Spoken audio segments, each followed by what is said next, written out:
The sun hung low over the HOA community pool, casting shimmering gold across the water as families splashed and laughed. I walked in carrying nothing more dangerous than a towel and a bottle of sunscreen, but the moment my foot touched the pool deck, every head turned, not at me, but at Karen, who stood up from her lounge chair like she'd been waiting for this exact moment. She held the HOA rulebook under her arm like a sheriff gripping a badge. Her oversized sunglasses hid her eyes, but not her posture. Chin raised, chest out, hands already poised on her hips. Everyone knew what was coming, even before she opened her mouth. She marched toward me with the kind of confidence only a self-appointed queen could have, her sandals slapping the ground sharply with every step. Without any greeting, she announced loudly enough for the entire neighborhood to hear that I was officially banned from the pool until further notice. Nearby parents froze in place, trying to pretend they weren't listening, while kids stopped mid-splash. My stomach dropped, partly from shock, but mostly from the embarrassment swelling in my chest. No warning. No explanation. Just public humiliation delivered like a karate chop. I tried to keep my voice calm as I asked what rule I supposedly broke, but Karen acted like my question was a personal attack. She flipped open the rulebook dramatically, scanning the pages like she was quoting scripture. She claimed I'd violated Section 14A regarding conduct, even though that section had nothing to do with me, and everyone knew it. This wasn't about rules. This was about Karen wanting control. She lectured me about respecting community standards, as if I was a child being scolded in front of a classroom. Each sentence was louder than the last, and the worst part was how people avoided eye contact, scared that Karen might turn on them next. As I turned to leave, she smiled, not kindly, but like she'd just won something. A power victory. Her victory. And that's what triggered the spark inside me. Something in the way she smirked, like she could ban anyone she wanted just because she enjoyed it. I walked away slowly, towel slung over my shoulder, my humiliation burning hotter than the sun. But beneath the embarrassment, something else started forming, something sharp, strategic, patient. If Karen wanted to make this personal, she had just succeeded. She had no idea that the HOA's greatest power source wasn't the rules. It was the water pump that kept the pool running. And she definitely had no idea that she had just given me the motivation to take that power from her. Literally. What Karen didn't know was that the HOA had recently missed payments to multiple vendors, and whispers about overdue maintenance invoices drifted through neighborhood conversations. Nobody cared enough to investigate, except now, I suddenly had all the reason in the world. I walked home feeling the humiliation cooling into something colder and more dangerous. And by the time I stepped into my living room, an idea had already fully crystallized. If she was going to ban me from the pool, then nobody would swim. Not on her watch. Not if I could help it. The revenge wasn't just forming. It had already started. The next morning, the sting of humiliation was still fresh, but now it had solidified into a cold, razor-focused determination. I sat at my dining table with a mug of coffee and my laptop open, the HOA's maintenance records pulled up from last year's meeting packets. Most residents never bothered reading these, but I remembered the subtle tension during the last annual meeting, the treasurer stumbling over numbers, Karen snapping at anyone who asked where the fees were going. Back then, it felt like typical HOA incompetence. Now it felt like a trail. And I was ready to follow it. I started digging through PDFs, invoices, vendor lists, anything that mentioned the pool. Buried in the files, almost hidden, I found something that made my heart thud sharply. An unpaid service contract from the company that handled the pool's filtration and pump system. They had sent 3 overdue notices. 3. And none of them had been addressed. The contract wasn't even owned by the HOA. It was leased, meaning whoever paid off the outstanding balance would gain ownership rights to the pump system. I leaned back slowly, absorbing the magnitude of that discovery. If this was real, and it was, then technically, the pump wasn't the HOA's at all. It belonged to the vendor, and could be purchased by anyone willing to clear the debt. The realization hit me like a surge of electricity. I could buy the pump. I could legally own the entire system that kept Karen's precious pool alive. My humiliation from yesterday suddenly felt like fuel. I reached out to the vendor using the phone number on the invoice, expecting a bureaucratic nightmare. Instead, a tired-sounding manager answered and practically sighed with relief when I asked about clearing the overdue account. According to him, the HOA had ignored calls for months. They were ready to sell the equipment at a heavily reduced rate just to close the books. I didn't hesitate. I paid the remaining balance in full, and in minutes, I had a digital ownership transfer in my inbox. A document so clean, so official, that Karen wouldn't even be able to argue with it. When I walked outside later that afternoon, the neighborhood was unusually quiet. The pool shimmered behind the fence, still buzzing with the pump I now owned. Karen sat under a parasol, sipping a drink and acting like the queen of her manufactured empire. The children played, parents seemed relaxed, and everything looked perfect on the surface. But under that water, my name was on the machine keeping it alive. I watched Karen for a long moment, her posture proud, her nose slightly raised as if she smelled power in the air. If only she knew how close she was to losing everything she thought she controlled. That night, I stood in my garage reviewing the technical details the vendor had emailed me. The pump's access code, the maintenance shutdown protocol, the emergency cutoff instructions. Everything I needed was right there. The HOA had no idea the heartbeat of their pool was no longer theirs. I felt something darkly satisfying settle in my chest, not anger, not spite exactly, but justice. The kind of justice Karen had earned with every smirk, every threat, every humiliation she dealt out to people who just wanted to live peacefully. She banned me from the pool. But I now had the power to ban the entire neighborhood, until she learned what real accountability felt like. And as I closed the laptop, a slow smile spread across my face. The next phase wasn't revenge. Not yet. It was preparation. 2 days later, the perfect opportunity arrived, delivered straight into my hands by Karen herself. She'd plastered a smug announcement across the community bulletin board and group chat: HOA Pool Appreciation Day, mandatory attendance for all residents. Mandatory. She was actually forcing people to show up so she could parade around like a queen. And of course, she made sure to end her message with a snide note: certain individuals remain banned. She didn't say my name, but everyone knew exactly who she meant. But while she was busy planning her little show, I was preparing the moment that would expose just how fragile her power truly was. The shutdown protocol wasn't complicated. With the access code the vendor sent me, I could trigger a full, safe system power down. The water wouldn't drain instantly, but within minutes the filtration would stop, the surface would cloud, and the glaring, unmistakable signs of a failed pump would become visible. And when that happened in front of the entire neighborhood, on her big day, it would be a collapse she couldn't talk her way out of. The event began that Saturday morning. From my window, I watched neighbors gather around the pool with snacks, towels, and folding chairs. Kids splashed happily while parents chatted. But Karen, oh, Karen, walked around the deck like she was inspecting her kingdom. Clipboards, sunglasses, whistle around her neck. Every gesture exaggerated. She pointed at things that didn't need pointing at. Ordered volunteers to move tables that didn't need moving. She even walked past the pool gate twice, checking to see if I was lurking somewhere like a criminal trying to break into her territory. I waited. And when the laughter grew loudest, when everything looked smooth and perfect and under her control, I acted. I opened the app the vendor had given me, quiet, simple, untraceable. A screen popped up: pump system, online. Beneath it, one button: initiate power down. I tapped it. At first, nothing seemed different.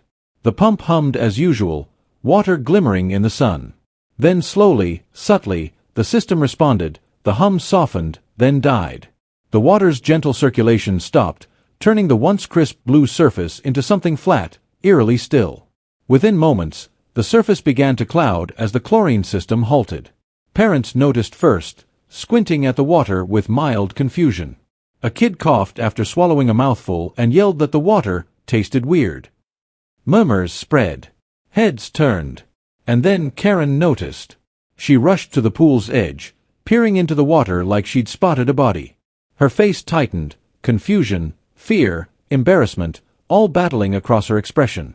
She barked orders at volunteers, demanding someone check the pump room. Someone ran. Someone came back. Someone whispered something to her that made her freeze mid-sentence. For the first time since I'd known her, Karen didn't have a comeback. The pump was off. The system was dead. Her event, her moment, was falling apart in real time, with 50 neighbors watching her pretend she had control she no longer possessed. She blew her whistle so hard it squealed across the whole property, ordering everyone out of the pool, for safety reasons. But the damage was already done. Her perfect image had cracked, and everyone could see it. I stood at my window, watching her crumble under the weight of a disaster she couldn't explain. She had banned me to assert her dominance. But now, her power was evaporating faster than water on hot concrete. And I wasn't finished yet. Karen didn't wait long before coming for me. By late afternoon, the doorbell rang with the kind of furious insistence that rattles the frame. I already knew who it was.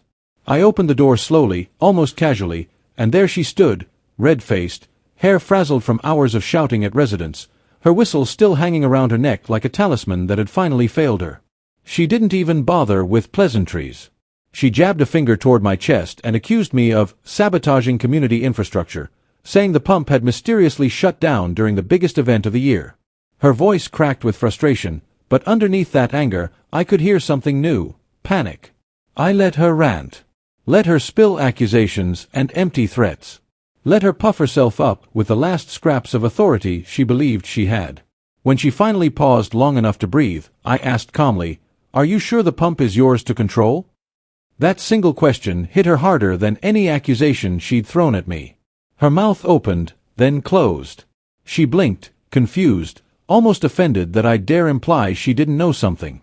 Karen prided herself on being the omniscient HOA queen. So I stepped back, walked to my desk, and returned with a printed document. Simple, crisp, unmistakable. I handed it to her without a word. As she read the title, her posture wilted. Ownership transfer, pool filtration and pump system. Her eyes skimmed the page frantically, searching for any sign it was fake. But everything was legitimate. The vendor's signature, the contract number, the date, the amount paid. Her throat bobbed as she swallowed, then she raised her gaze to me, this time, not with anger, but disbelief. She stammered something about the HOA owning the equipment, but when I pointed to the section indicating the lease default, her face drained of color. She had no argument, no rule book, no clipboard, no authority here. The machine that powered her precious pool didn't belong to her. It belonged to me. I walked her through it slowly, almost kindly, because there's nothing more painful to a tyrant than calm truth. I explained how the HOA had ignored invoices for months, how the vendor had been ready to reclaim and resell the equipment, how buying it wasn't sabotage at all. Just good timing. Karen clutched the papers like they were slipping through her fingers. For the first time since I'd moved into the neighborhood, she looked genuinely small. The reality was suffocating her. She had lost power not because I broke the rules, but because she did. When I finally told her the pump wouldn't restart until I approved it, the smallest tremor ran through her voice. She asked, no, pleaded, for me to reconsider, saying the community needed the pool operational. Not her, not the HOA, the community. It was almost funny how fast she shifted from dictator to diplomat. But I wasn't cruel. I wasn't looking to punish the neighborhood. I only wanted Karen to understand what she'd done. So I told her plainly, I'll turn the pump back on when you lift my ban. Publicly. The same way you humiliated me. The silence that followed felt heavy, thick, electric. For Karen, compliance tasted like poison, but she knew she had no choice. She wasn't just fighting me anymore. She was fighting paperwork, legality, and her own negligence.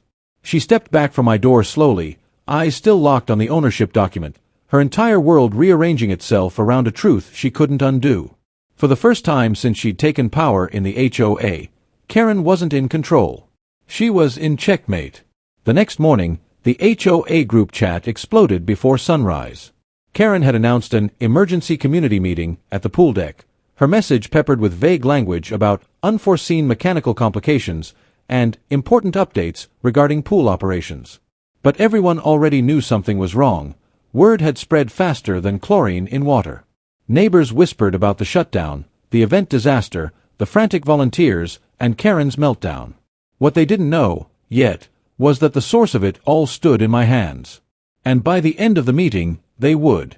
By the time I arrived, nearly the entire neighborhood had gathered, some still in pajamas, others clutching mugs of coffee. The pool behind Karen looked still, cloudy, and lifeless, its dead surface reflecting the tension hanging over the crowd.